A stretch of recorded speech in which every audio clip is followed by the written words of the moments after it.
What does it mean to get the backstory? It means asking the hard questions and getting to the heart of what matters about your mental, spiritual, financial, and physical well-being. In my quest to find wholeness, wellness, and end the 40 years of obesity that ravaged my body, I found that it was my own stories that were keeping me trapped in processed food addiction. Once I started asking the right questions, those same stories led to brand new consciousness, mindfulness, and agency.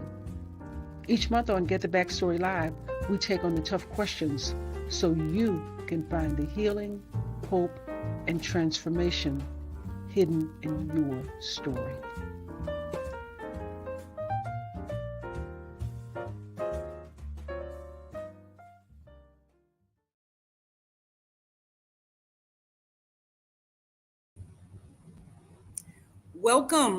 Welcome to Get the Backstory. Welcome to Get the Backstory Live. It is so good to see everybody.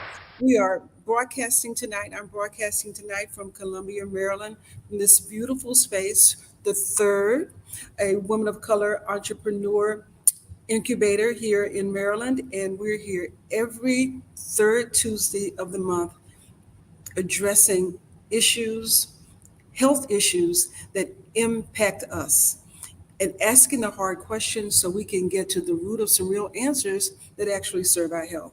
So tonight we're talking about fibroids. I cannot wait until you hear the stories and hear the insights of the women that are going to be on the panel tonight. And I've never had a problem with fibroids, never experienced them, but I've certainly had many friends that have struggled with them over the years. And the thing about them is they could be as small as a cherry or as large as a watermelon. But whatever the case, these tumors, these uterine tumors, cause stress, they cause discomfort, they cause heavy bleeding, they cause heavy pain, they can lead to infertility. And the truth of the matter is that 80% of African American women will have some sort of struggle with fibroids before the age of 50. And this is something that we have to talk about, because we got to get to the root of this when it comes to our health, well-being, and healing. So the first guest that I'd like to bring on tonight, I'd love to tell you all about her. She is Dr. Tanoa Hampton, a true force of positive transformation and empowerment. I love reading about you, Dr. Tanoa. With a powerful blend of wisdom, compassion, and an unwavering commitment to helping others, she has risen to awe-inspiring heights as a doctor of strategic leadership, registered nurse, life coach, and licensed and ordained minister. Welcome to Get the Backstory Live. Thank you for having me here this evening. I appreciate it. I cannot wait until to the audience head hears what you have to say. I love your story. So our next guest I would like to introduce is Caroline Brewer. Caroline Brewer is a professional speaker, author, content creator, literary activist, consultant, and former Pulitzer Prize nominated journalist.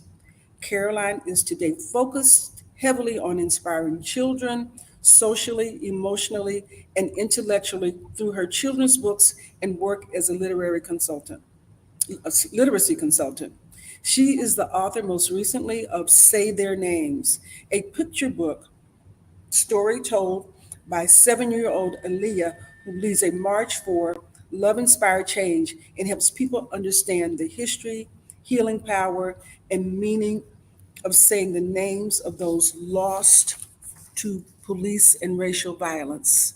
She is also the proud author of Darius Daniels' Game On, which is a middle grade novel in verse of Wizard of Oz type virtual fantasy sprinkled with more than 10 forms of poetry.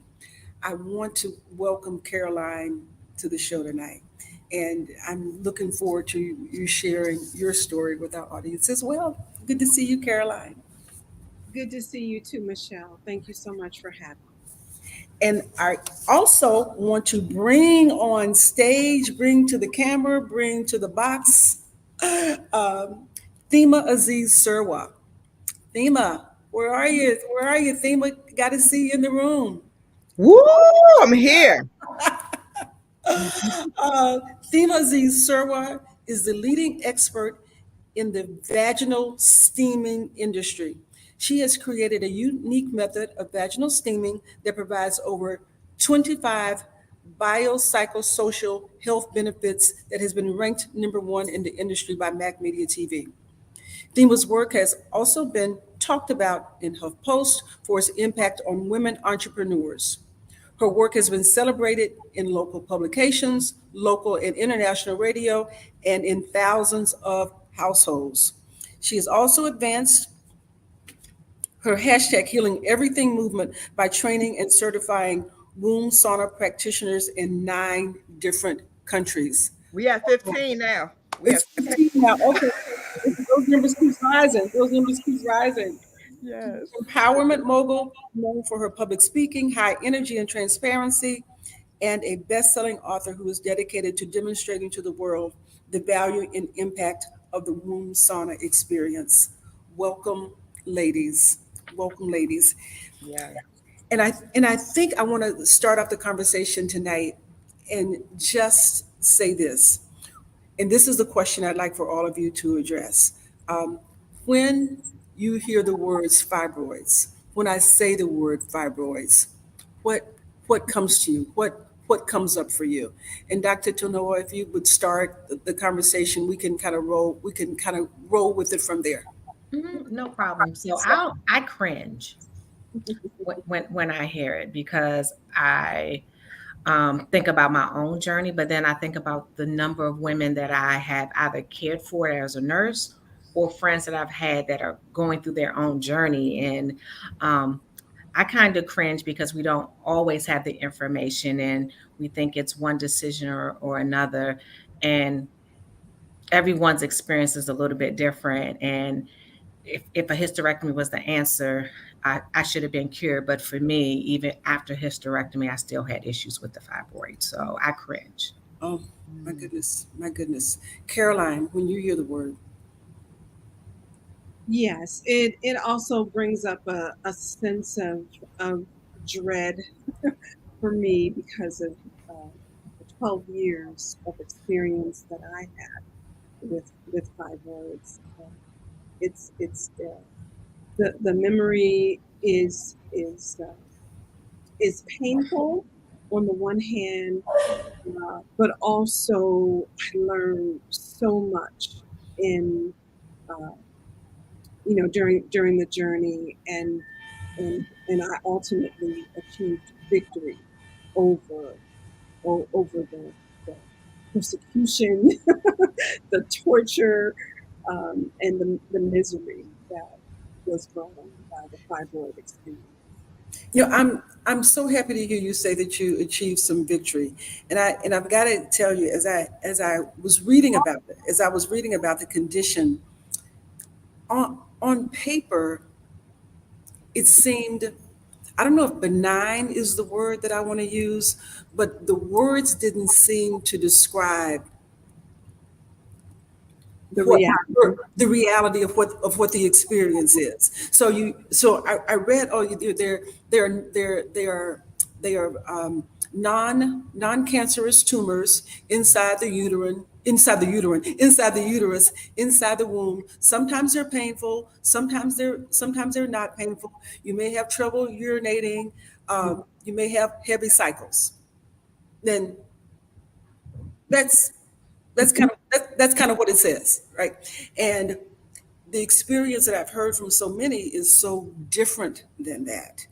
And I want to come over to you, Thema, because I saw you nodding your head. I saw you nodding your head both when Dr. Toner was speaking and so was Caroline. And I want to hear what comes to your mind when you hear the word fibroids. So I love what you threw into the mix as well, Michelle. And there's two words that immediately come to my mind. The first one, common. Fibroids are common. And secondly, opportunity.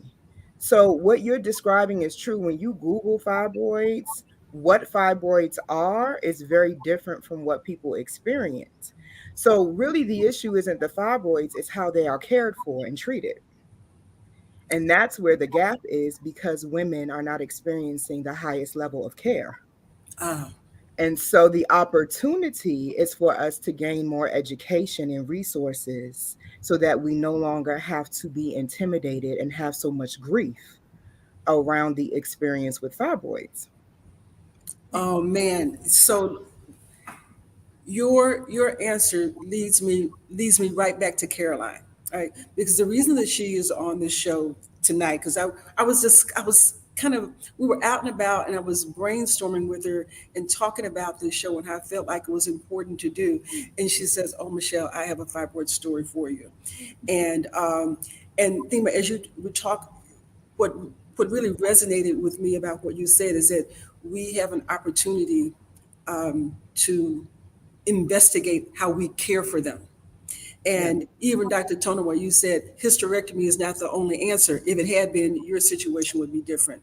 And Caroline, I feel like that this is the perfect opportunity for you to tell your story, because as I was reading this, I'm reading the information, I'm thinking, all right, what causes it? Why is it that Black women have more fibroids than the average bear? What's going on?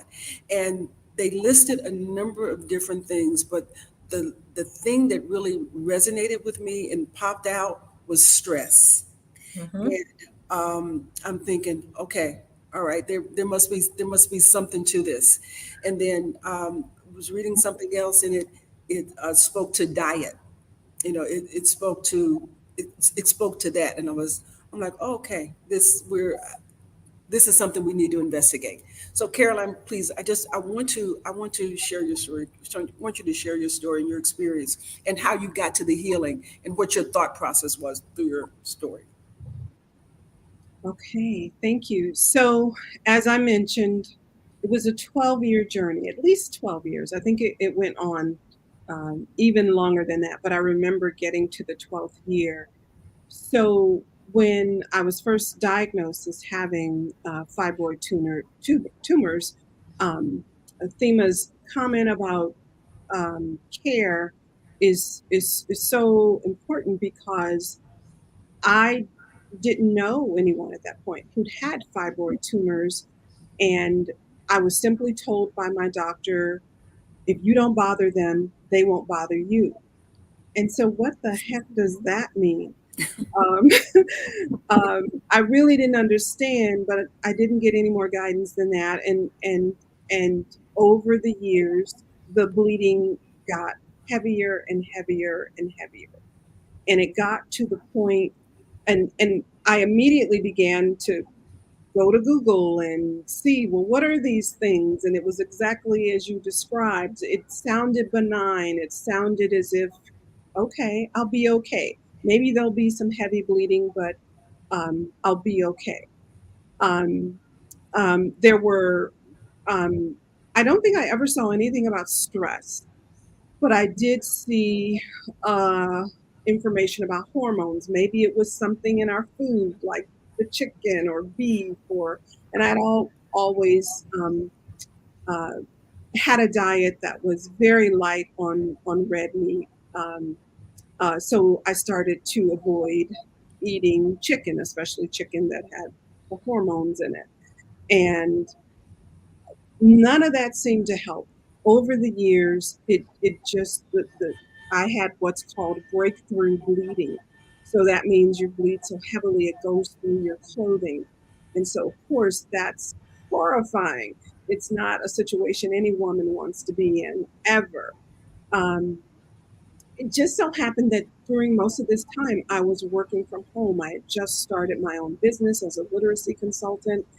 And so that was kind of a safe space for me. But of course, I had to leave the house. I had to go out and be in public with people. And I was always concerned about what was going to happen. Well, it got to the point where I was bedridden during um, my monthly cycle. It was so heavy. I couldn't leave the house. I couldn't work. I stayed in bed.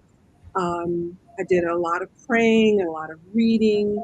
I consider Was it myself, painful? Was it painful for you, Caroline? actually did not have any pain. Um, but the bleeding was disturbing. Um, and so I finally went to see a naturopathic doctor, a Black woman, and she literally asked me to answer 100 questions before I got to her. And I never had a doctor ask me so many questions, not only about my health history, but about my lifestyle. And so one of the first things she said to me, because she noticed my sleeping pattern was irregular, I would go to bed around midnight, wake up at 3 in the morning, start writing again, researching, working, then go to bed again at 6 and then get up at 9. I don't know how I developed that schedule, but that's what I had. And she said, Caroline, you need to sleep through the night. And the first night I slept through the night, I slept for 11 hours. I had no idea how tired I was. I had no idea how stressed I was. I thought I was the best at managing stress. I wore it like a badge of honor. And I also, for many months, became mostly vegan because she wanted me to, just cleanse myself and get a lot of things out of my diet. And so I did that. Um, the big thing for her was self-care. She saw that my lifestyle was not a lifestyle of care, where I was really caring for myself and putting myself first. I was putting work first, and that's really the issue, I think, for most Black women.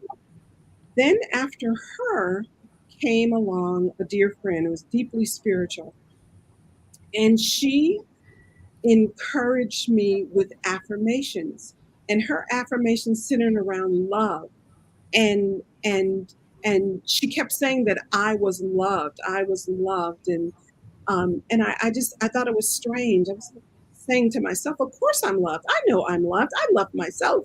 I've got family and friends who love me. I didn't feel that I wasn't loved, but she was such a dear friend and so intelligent around spiritual matters. I began to ask myself, why is she continuing to say this to me?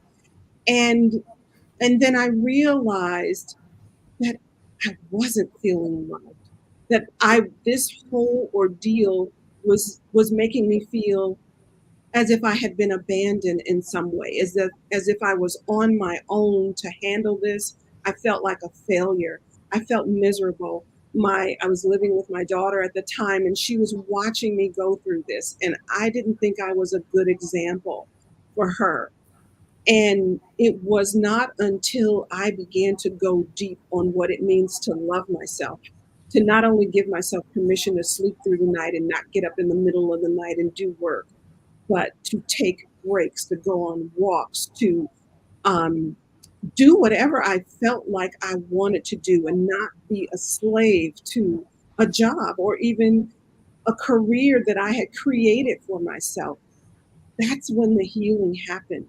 Because by this time, I wanted it so badly. It was affecting my relationships, and it was affecting my ability to work. I remember working really hard for probably a year and a half to get a contract, the biggest consulting contract I'd gotten. And within days, I started bleeding so heavily I couldn't function. So when I went in on these affirmations about loving myself and caring for myself and not feeling abandoned, that's when the healing happened. So when you talk about loving yourself, I mean, there were a couple of points in your story where I saw Thema and Dr. Tonawa nod. You were nodding your heads, and so Thema, I want to say that there were points when you were nodding your heads. What were you thinking when you were nodding your heads about what she was saying? Well, I really believe that the healing starts internally, that we are spiritual first, having this human experience. And I believe that our body is obedient to our consciousness. And so a lot of times we interpret disease and imbalance as our body working against us. But we have to remember that our body is the house of our soul. It will do whatever is necessary to survive and put us in a position of power in our lives.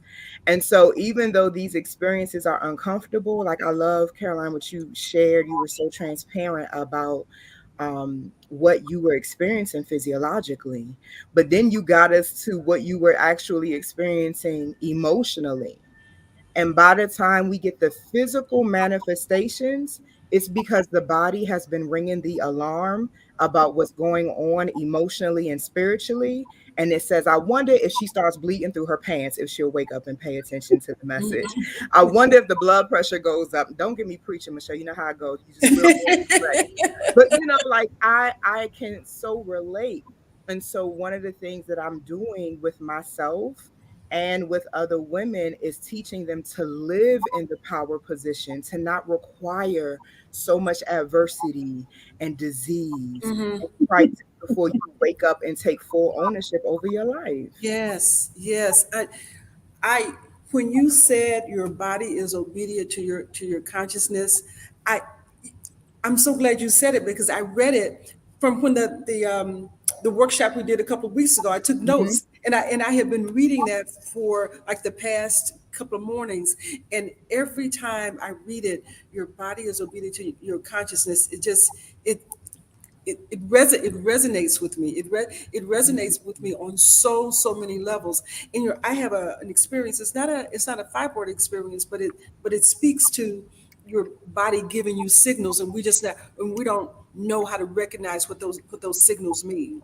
And one of the things that I've been talking about lately, and Caroline, you heard me, and this kind of gets me on a soapbox when I hear or I see all these ads around controlling hunger.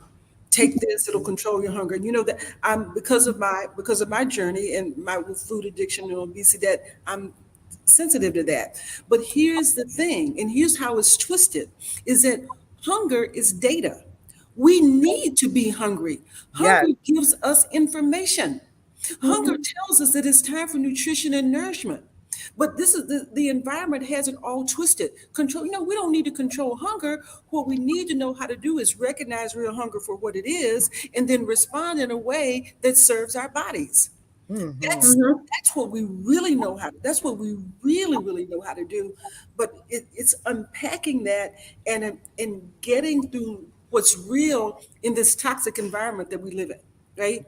So that's where we are. So your body being obedient to your consciousness. This is all about raising our consciousness, So yes, thank you. So Dr. Tonoa, I want you to, if you can, go back to what you were thinking when you were nodding your head during Caroline's story. So something hit you. A couple of things hit you. Yeah, because her story resonates with me. So she said 12 years. So 12 years, 12 abdominal surgeries is my story. So, I remember the days just as she described of the bleeding. I used to call it like a slaughtered pig. Like that's how I felt. It was just that much as if someone had been slaughtered. And I would have experienced that throughout my childhood. So I started my menses at 8, and I had that bleeding from the time I was 8, not knowing what to do with it, clear through having children. And they told you if you have your first child, it'll get better. It won't be the same. And mine was painful.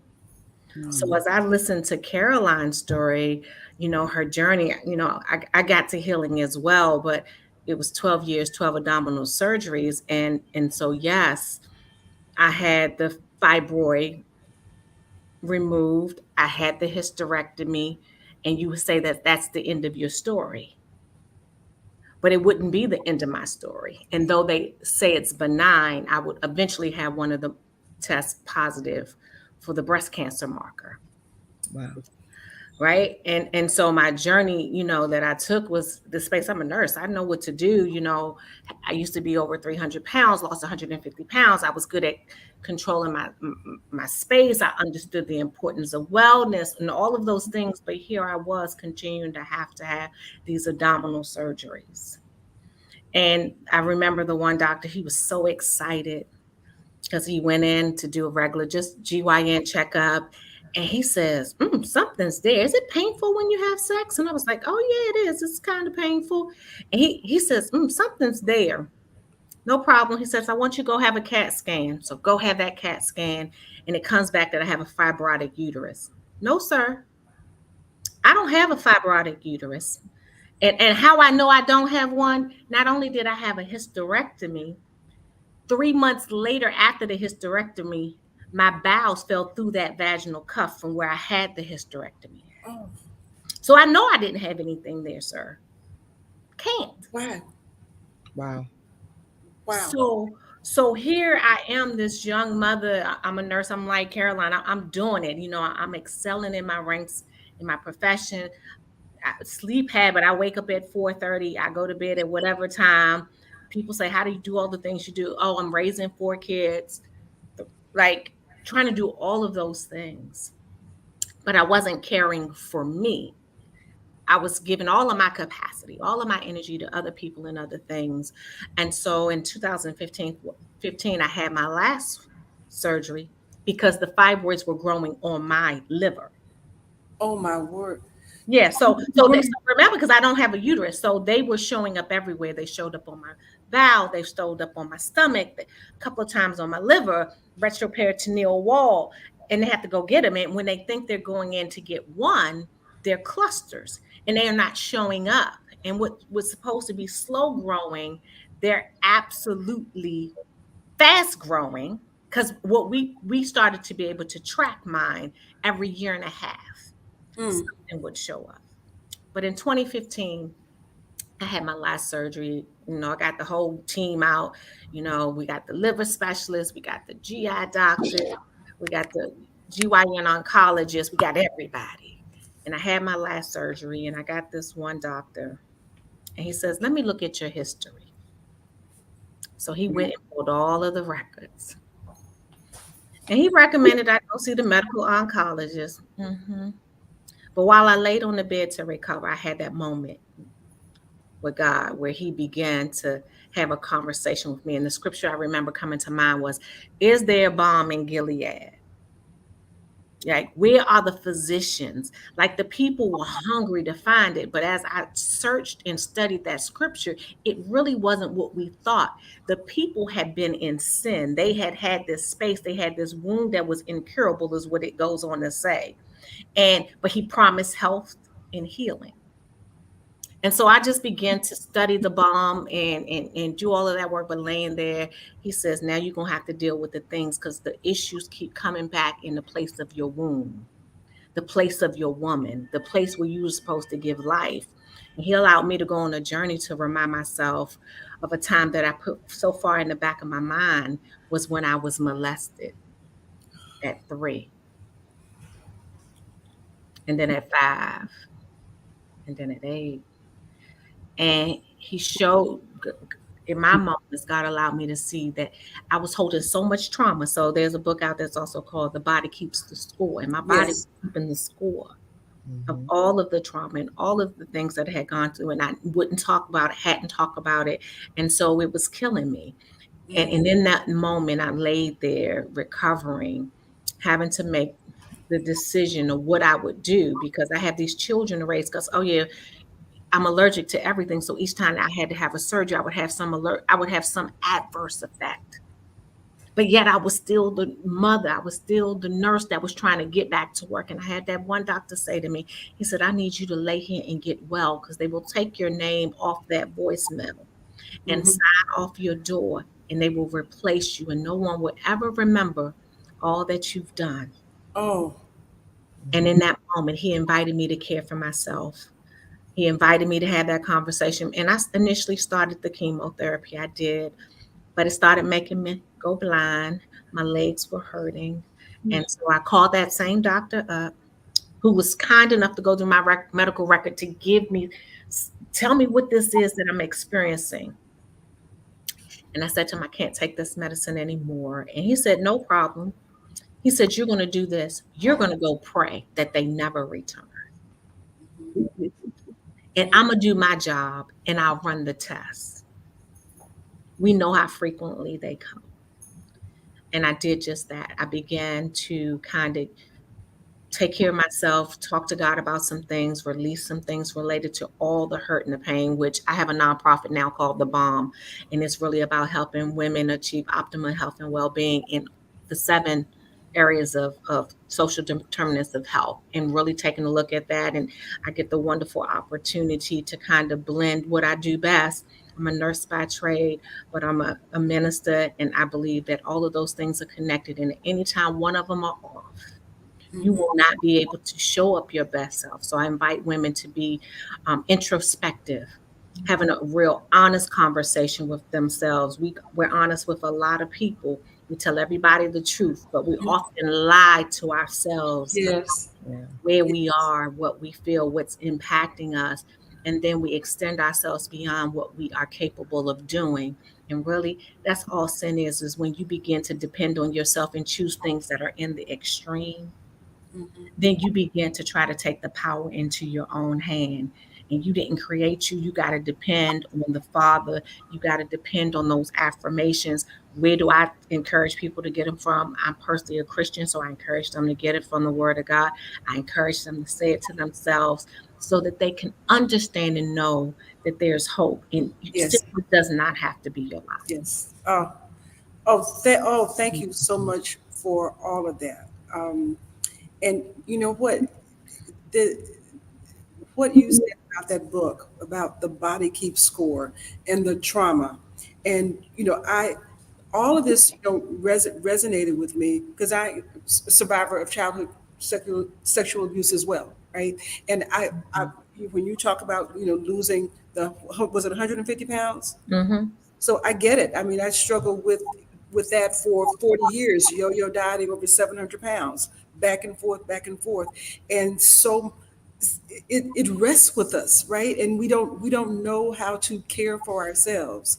And with that statement, theme, I feel like I need to go to you Yeah. around how we care for ourselves. How do we get past this environment that puts up these roadblocks, for us to care for ourselves. And I know you have some insight on that. Yeah, such a great question because it begins with your value system. So most of us have a value system where we use our body every day, but we actually don't have a real relationship with our bodies. Even when you look at a cat, the first thing it does is wakes up, stretches, gives the body an opportunity to wake up and become fully present. Most of us hit the ground running because we've given our lives to everybody else. I'm an ordained interfaith minister, but I grew up in the Christian tradition. And as a Christian, I was taught a value system that my life didn't belong to me. And it was about servitude. Now, I'll serve, but I ain't nobody's servant. Right? And there's a difference in your value system. I prefer to give my gifts from a cup that's overflowing.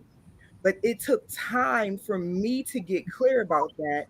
And then it took time for me to train every cell and organ in my body that we are no longer overgiving and performing for our blessings and love and prosperity.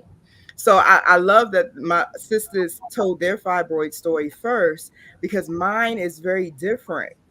I didn't even know I had fibroids until they were dead. So I was in my doctor's office and they had done a pelvic ultrasound for something else that was going on with my body. And they said, "Oh, you did a good job killing those fibroids." And I said, "What y'all talking about?" I said, "What do you mean?" She said, "Yeah, you had 3 fibroids that you killed. And the only thing that's left is the calcifications, the remnants of those fibroids." So I looked at the ultrasound technician and I said, "So what are we going to do about that?" And she said, "Ma'am, you can't get rid of those. They have to be cut out of your body." And I looked at her and I said, "My body doesn't obey that. It obeys what I say. And I'm saying that you don't know me and my God. When I come back in 3 months, these calcifications will be gone." What happened next was I was woken up at 3 a.m. in the morning because there was a flood under my kitchen sink. And as I woke up to deal with that, Spirit said to me, You have the solution in your cabinet.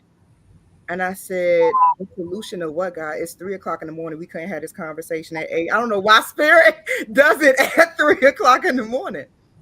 But in my cabinet, I had bought a tool that I wanted to test for my clients called Endovan. And it is a combination of things that will dissolve abnormal growths in the body. I forgot that that was sitting in the cabinet. I took it. The next time they saw me, they couldn't find not even the remnants. And this is the last piece I'll say about my fibroid story. I knew who those 3 pieces were. I would call their names out, but this is a public forum. But I knew which fools it was. I said, oh, that one is that one, and that one. And it's time for them to go because I decree that I do not hold dead things in my womb. My womb is a seat of sacred creative power. And I'm going to practice my power the same way these doctors practice their medicine on my body. I'm going to practice my power in this experience. And so that was by the time I figured out I had fibroids, they were dead. And so then I had to deal with the dead things. And so what I teach my clients who experience fibroids is that they are containers for what you wished would have occurred in your life differently.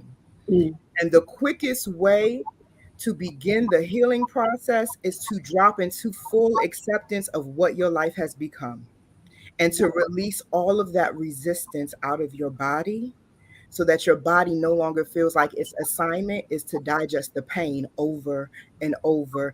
Yes, we all have our share of trauma, but we all don't have to live in the energy of that trauma, right? So, by the time they got to the next, because I had to get an MRI and some other things, I had some other things going on in my health, they could not even find any of what was there. And I said, okay, thank you, body, for agreeing with me. Oh, so I've got to ask this question because this is to all 3 of you, because this is way beyond positive thinking, right? This is way beyond that. And I hear so much of well, I'm just going to love myself, but it's the words, not the substance behind the words. So you can say it, but ultimately, if you're not making self-loving choices or self-honoring choices, those words don't mean anything. But many of us say it, but we don't even know we're not making self-honoring choices. We think those choices are. We think that it is love. We don't recognize some of the things that we do to our bodies as being unloving. And here's what comes up for me. I have a friend that accuses me of bringing everything back to food, but sometimes I can't help it. But I saw a Facebook post a while back. It was a picture of a breakfast. And the breakfast, yes, Heather, you're right. The words and the actions have to go together. Yes. I saw a picture of a breakfast, and it was some scrambled eggs. It was a bacon. It was some bacon. It was a biscuit, and it might have been some grits or something else on it. And the caption said something like, "Oh, my friend brought me this breakfast because she loves me and knows that I don't take care of myself, and I needed this, and I that's what friends do," or something like this. And I looked at the plate, and I was like, well, what would she feed you if she didn't love you?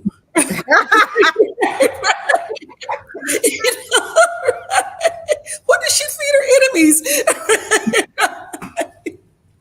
Because that plate of stuff's going to kill you. But I get the piece of the thought of doing that for somebody. But when I hear, oh, this is this is my love language, right? Cooking and baking and pound cakes and caramel cakes and all that. And I'm thinking, but all right, that refined sugar is not good for anybody. How do you what's loving about that is the piece that gets to me. So I say I'm asking this question is how do we know what we're doing and saying and thinking and believing as it relates to the fibroids or anything that's going on in our body, that the energy that we're giving to it is really the loving energy that's going to heal it. How do we get to know that? Can anybody? I would say that you have to go through a deep process of interrogating your thoughts and your actions. I considered myself the queen of positivity. My mother, queen of positivity. Nothing negative ever came out of her mouth in terms of a challenge. She was always talking about overcoming and accomplishing anything you set your mind to. And so that was ingrained in me. And so when my friend Carol talked to me about being loved and telling me I could never be separated from God's love, which was one of my favorite scriptures, that stunned me because I thought, why is she talking to me about love? I know all about self-love and and so because she was a dear friend and I loved her and I respected her um, as a deeply spiritual being, I began to interrogate my actions. Are these the actions of a person who loves themselves? And I began to see that the way I was behaving around work, I was elevating work. I was elevating money. I was elevating the acquisition of material things, even though I'd never considered myself materialistic. Um, all of these things, we don't realize it. We make them idols. And what that means is they become the thing that's more important than us. And that's how you know when you're not practicing self-love, when you say you can work until 4 o'clock and not have another meal. You can work 7 days a week because it has to get done. You can um, drive all night, all the next day to get to this destination that you've always wanted to go to career wise, constantly sacrificing your health and your well being, and not knowing what it means to love yourself. Yeah. I just want to share, I do a lot of work around love with my students because they're not reading on grade level because they're not capable. Right. They're not reading on grade level because they haven't had a loving experience around intellectual stimulation. So one of the exercises I do with them is to write a poem called I Love Myself When. When do you love yourself? And that, when I found that poem, I had never asked myself or answered that question with myself. Ooh. And there was a little girl who appeared to be very angry and always willing to fight. And she was only 8 years old in the third grade. And when we did that poem, the first thing she wrote was, I love myself when I'm fighting. And I asked her, what does she mean when she was fighting? And she said, punching and kicking people. It turned out that she was from a home that was verbally abusive because I witnessed it.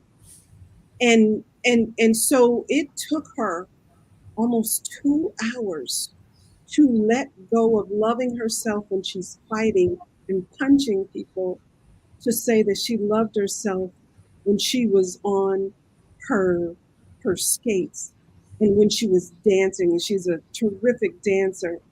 And I forget the third thing, but that changed her. She was also an amazing artist. And so she never had the opportunity to examine when she loves herself. And so now she could let go of this thing that she thought was protecting her and embrace the things that really lifted her. So it's a deep experience. You have to be willing to be honest with yourself. It was very painful for me to acknowledge that I was really stressed by working independently, um, and so many other things. But that's that when I began to understand what it means to love me, to give myself permission to take naps, to go on walks, to take a vacation, even if the money was low, I still deserved it. If Yes. I would put myself in the shoes of a best friend, what would my best friend say to me? My best friend would say, Caroline, take a break. Caroline, step away, go take lunch. Mhm. You deserve this. Who would say to their friend, be a slave to that job, never take a break, never go out for a walk, no matter how exhausted you are from giving to your family and your friends and your work, you never take a day off. Yeah. That's not what a friend would say to a friend. Oh, thank you. Thank you for the counsel of being a wise friend to yourself, and that language of honest interrogation. Right? We gotta.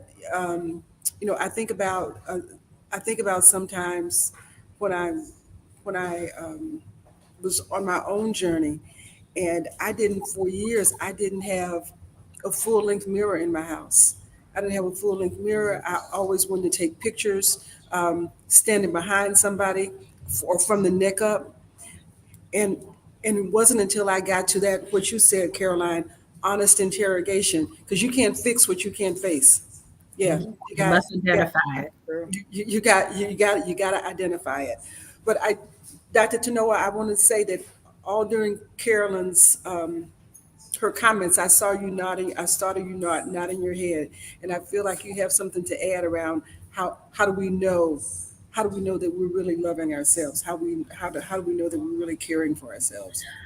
I think that she kind of hit it dead on the head is really that space of introspection, but in the sense of figuring out who you are, right? If you don't even know who you are, I think that's many of our problems, right? We grew up in homes and we've experienced situations, some of us in the womb before we were ever born, and then we are birthed into a world and we're impacted by that environment and that family.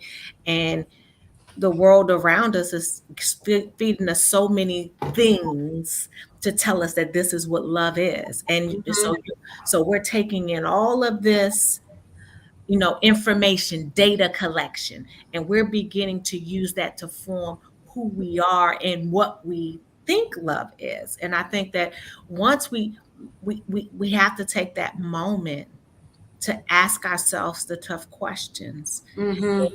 and really determine who you are Yes. and Yes. how are you showing up in those spaces. And then you can begin to say, okay, this is who I am. Now, is this really love? And then what do we use as that standard of love? Mm-hmm. Oh, this I love this conversation about love, right? Because as we're sitting here and we're having this conversation, we're talking about fibroids, this specific condition, but I think the larger conversation is that we're talking about that stuff in our life that is toxic, Mhm. that stuff in our life that is causing health problems for us or causing issues for us. And the fibroids are just representative of that. The thing that I want to talk about this love and how it shows up is that I remember in my own life when, man, when that recession of 2008, 2010 hit, right? And I was devastated. I was devastated career wise. I was devastated financially. I was out of work. right? I couldn't find work, and all my resources are drying up.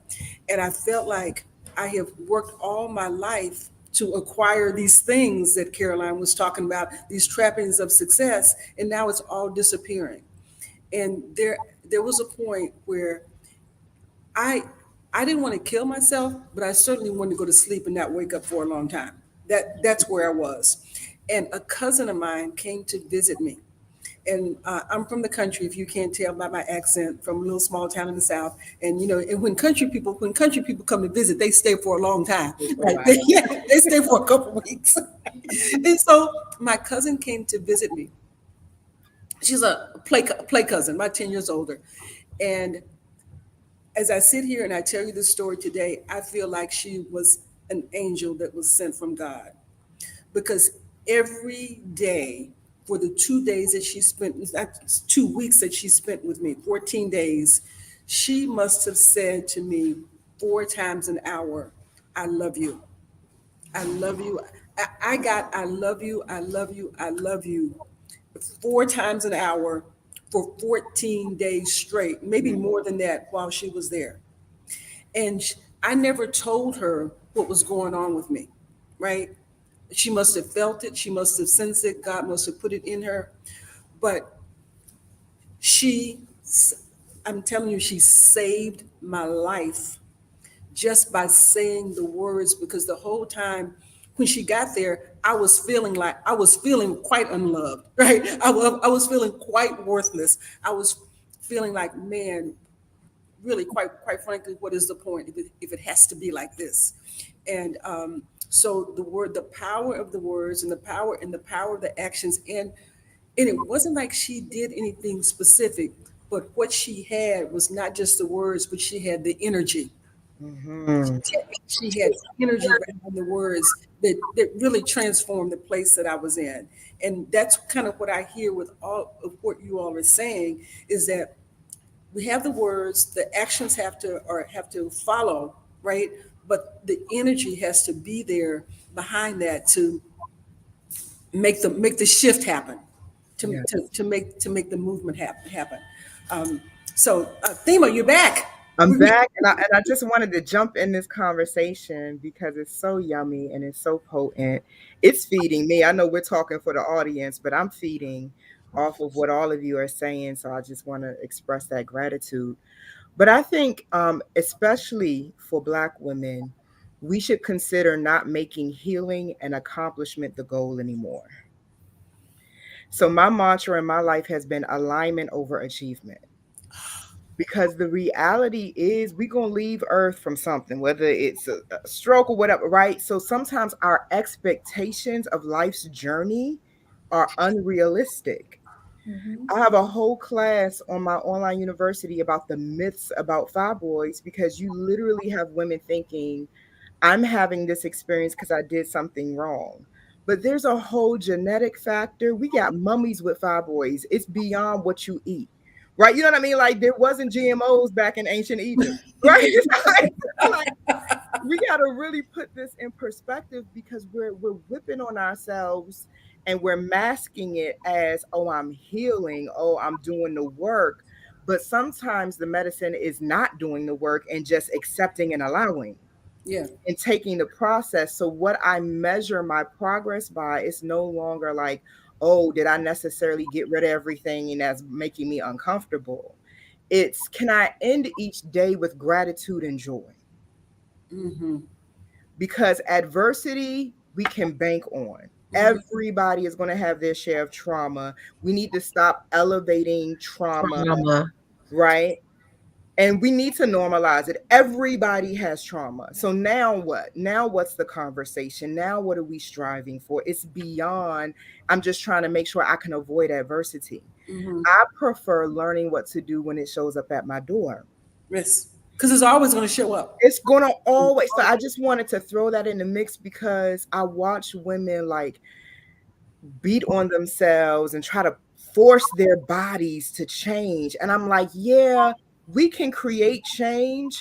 But before we do that, can we honor the body you have right now? I teach women how to talk to their fibroids and how to really get present to what you've created in your body and learn to love where you are right now as you continue to transform.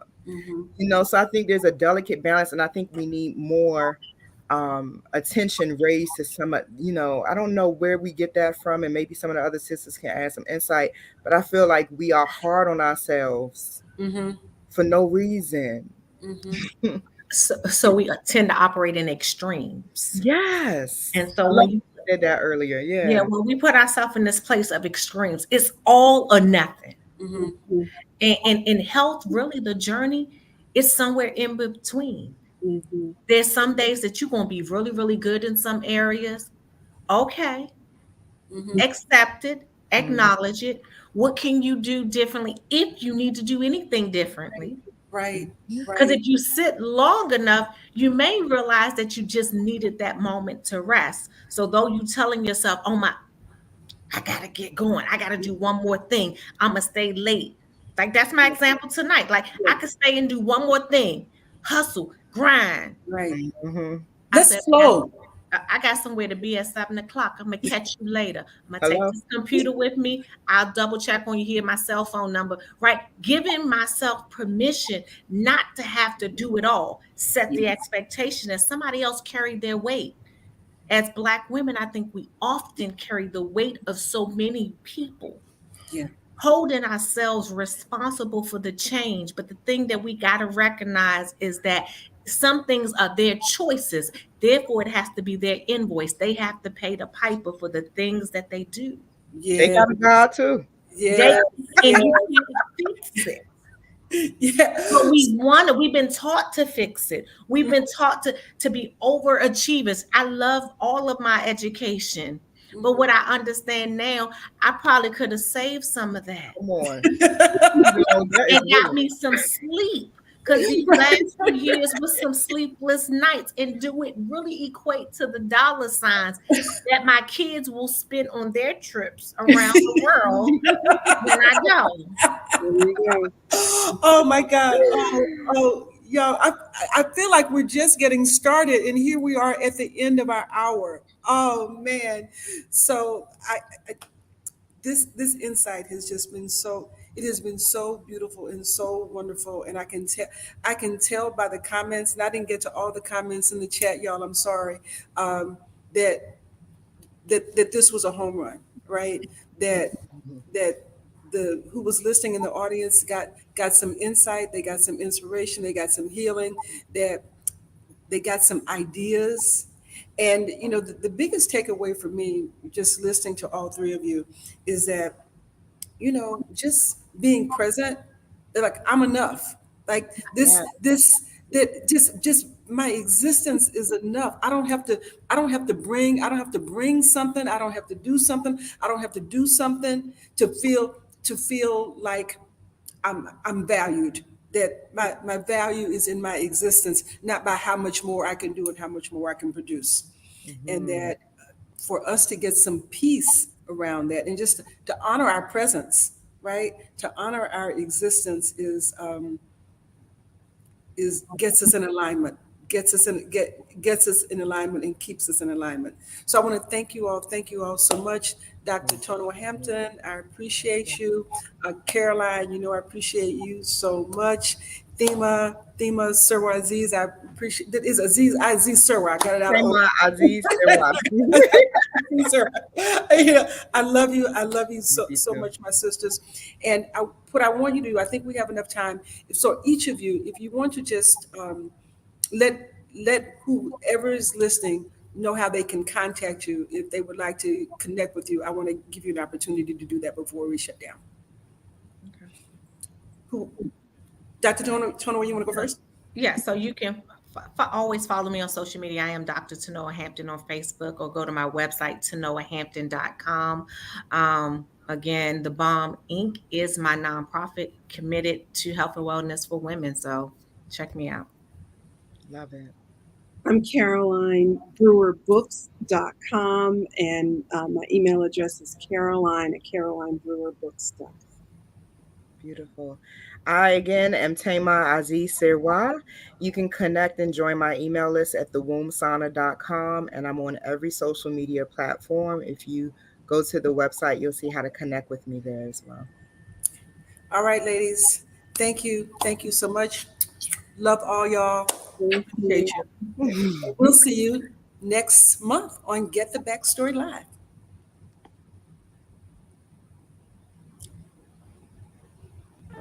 Thank you so much for joining us tonight on Get the Backstory Live here at the Third.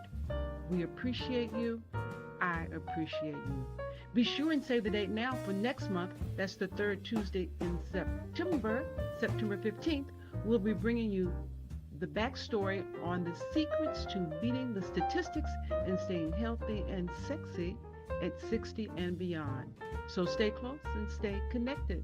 To join my mailing list and stay in the know, just scan the QR code on the screen. Yes, I'm social. You can follow me on Instagram, Facebook, Twitter, connect with me on LinkedIn, and subscribe to my YouTube channel at I Am Brand New Now. All at I Am Brand New Now. And if your organization or you or anyone you know is looking for a speaker, workshop facilitator, panelist, or host, reach out to me at michellepettiesspeaks.com. I got you. If you'd like to read how I finally won my 40-year battle with obesity, exactly how I overcame stress eating, emotional overeating, and yo-yo dieting, reach out to me at michellepettiess.com, and I will personally send you a signed copy of my book, Leaving Large, The Stories of a Food Addict. And I will even cover the shipping. How about that? Finally, I want to let you know about my upcoming free webinar, Because I See You, Because I Know You. Professionally, you're always at the top of your game.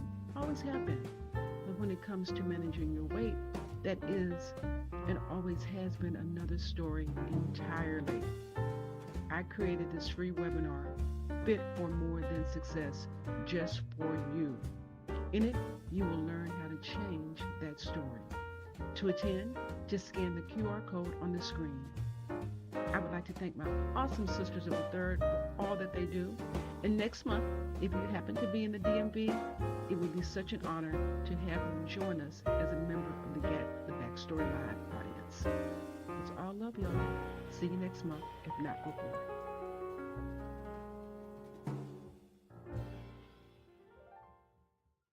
Mr. Credits. Oh man, yes. Mel, are you still around, man? Are you gone? I'm here. Okay. All right. Yay. Good show. It was a great show. Very good. You had a lot of comments. I'm glad you started to acknowledge them. You got to look for those comments and acknowledge the people so they come back next week. Okay. Or next month. Yeah. Yes. So, next month I put up about 15 comments. I saw them. I saw them. I tried to get to them. I'm better than my first show when I didn't do any at all. Yes. But you can interrupt somebody and say, look, we have an interesting comment from so and so. Yeah. I mean, there's nothing wrong with doing that because you want to keep the audience interactive. Yeah. It's 29. 29 keeps changing. It looks like 2980 something. Okay. Oh, cool. Yeah, now it's 2992. It keeps moving. All right. I don't know what happened to La'ana, but that was fine. You had enough. Having 3 people, fine. Yeah, they were really good too. Excellent. They were excellent. Yeah. And they shared, and everyone had a different way of approaching it. Some shared something very personal. Other people talked more clinically. It was interesting. Yeah. I want to talk to you about something that I did a lot of writing years ago in sociological journals and anthropological journals too. I did quite a bit of research, and I was interested in language, and it's relevant to what you're doing so much. I try to understand the meaning of words, and it's not as simple as you think it is. It's very complicated, and let me just sum this up for you quickly. People can think about any particular word morally, they can think about it emotionally or affectively, and they can think about it cognitively. And then during the day, we're involved in different forms of behavior in different institutions, educational, financial, family, friends, military, business, finance. I mean, there's all different modes of activity.